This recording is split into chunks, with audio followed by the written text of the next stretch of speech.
Okay.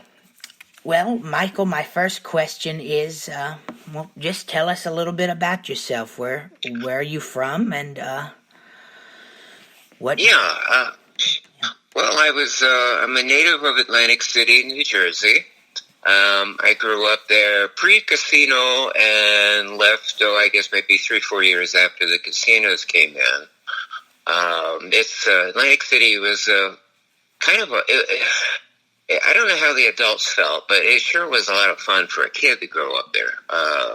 Because there's so much to do, and the amusement piers and the boardwalk and, the ocean, the beach. It was just a very strange place to grow up into. It was just almost fascinating for me as a kid. My father was in the restaurant business. He was very well known, and my mom was an English teacher. And Mm-hmm. yeah, my dad was seemingly known by everybody in town. I don't know. My sister said he was something of the unofficial mayor of Atlantic City, which is probably not such a good thing. But I could walk into a store, maybe buy art supplies when I was a kid, and when it came time to pay, I would just say, "Oh, I'm Joe Klein's son." "Oh, Joe, I know Joe. We'll take care of it." So, it was nice having all these doors open to me, just by mentioning his name. So apparently he was very well liked.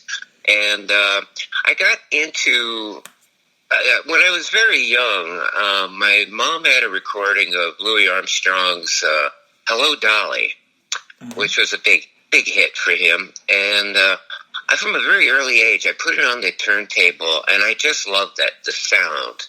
Jazz and the horns, and I even went around doing an impersonation of him at the age of 4, which must have been pretty dreadful. But they had to keep buying me more 45s of this thing because I kept wearing them out on the turntable, over and over.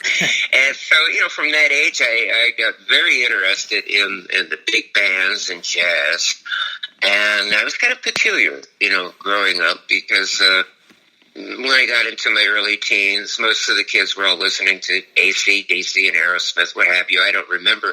I never heard them because I was at home playing Benny Goodman records and Tommy Dorsey and all these things, and collected all the records. And I can remember a time my dad, the great philosopher, once said something very wise to me. I was in my bedroom listening to some recording like Tommy Dorsey, and I caught him standing at the door, and I turned to him and I said, "Yeah, Dad?"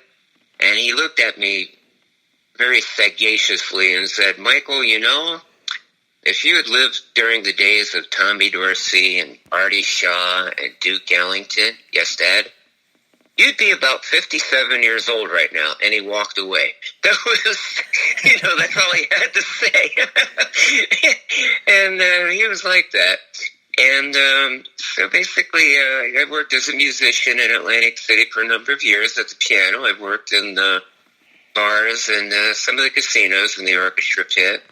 Quite often, I was just a rehearsal pianist at the hotels. Because it depended on the act, if it was a lot of singers, usually we had a lot of singers, and they usually came with their own pianists because piano is very important to a singer, So I would just do the rehearsals, but the actual show, when it opened, I'd be somebody else. But I got to meet a lot of fascinating people that way. So I kind of got out of doing that. Because, frankly, I had a problem with drinking, and when you're playing in a lounge or a bar or something like that, people tend to pour on the liquor, and, I really couldn't deal with it, So I kind of edged out of that and did it more of a part-time kind of thing. And today I work as a buyer for a well-known retail chain store, clothing store, and I enjoy that. And I work here and there, too, still keeping my toes in the water with the music. So I think what we're going to talk about, I thought would be of most interest to people, was my stint in radio in Atlantic City and some of the great names that we were really lucky to meet and interview. So I'll leave you the next question. Yeah, you did radio kind of like what I do. You've interviewed people. Yes. And, Oh, yeah. Yeah. And how I got into that is, oh my gosh, I must have been like 14, I believe, is when it all started. But there was a local show broadcasting from WFPG on the Steel Pier, the famous Steel Pier in Atlantic City. It was called Big Band Saturday Night. It was hosted by Richard Hertz. And every week, it was every Saturday, it ran from, I think it was from 8 to 12 or something like that, 7 to 12. He had a trivia contest, and he would, the first caller that came in with the correct answer would win tickets to see some luminary in the jazz world or whatever was playing in town. And it was always related to the big band era, the questions. Well, it turns out that I won every week. Every week I called in, I had the right answer. And this went on for about 2 months. And then finally one night he sends out the trivia contest, and I'm reaching for the phone, and it rings before I can pick it up. And it was him. And he says, okay, what's the answer? And of course I had it. And he said to me, you know, I don't know how to put it, but people are beginning to suspect that this contest is rigged because you keep winning every week, you know, and which is not the case. And he asked me how old I was. I said 14, and there was dead silence on the other end. I guess he couldn't believe that a kid like me knew all this information. So he says, I think we would be safer, Michael, if we just had you on our show so that you couldn't answer these trivia questions. And so it began, and he picked me up the following Saturday, and I think Richard probably took an interest in me because of my young years and how much I knew about the big band era. And I also had quite a formidable collection of records, which kind of helped a lot too because they played them quite often. And so I began as sort of the co-host, gopher, I guess you would say, on Big Band Saturday Night on WFPG and the Steel Pier. Now, the thing about the Steel Pier that was very fascinating was that for many decades, they had a program in their theater of a movie, first-run movie, and then they'd have a show, stage show, followed by another movie. And during the summer months is when they would have the stage shows. Okay, and at that point in time, their program was sort of a middle of the road. I think they presented entertainers that appealed to middle-aged people because they were predominantly the people that vacationed in Atlantic City. And so we had a lot of the big band era band leaders and singers would still be appearing there at the Steel Pier. And we would have them on our show. They would come down, and they were just right above us, and then they would walk down, and we'd interview them. Mm-hmm. And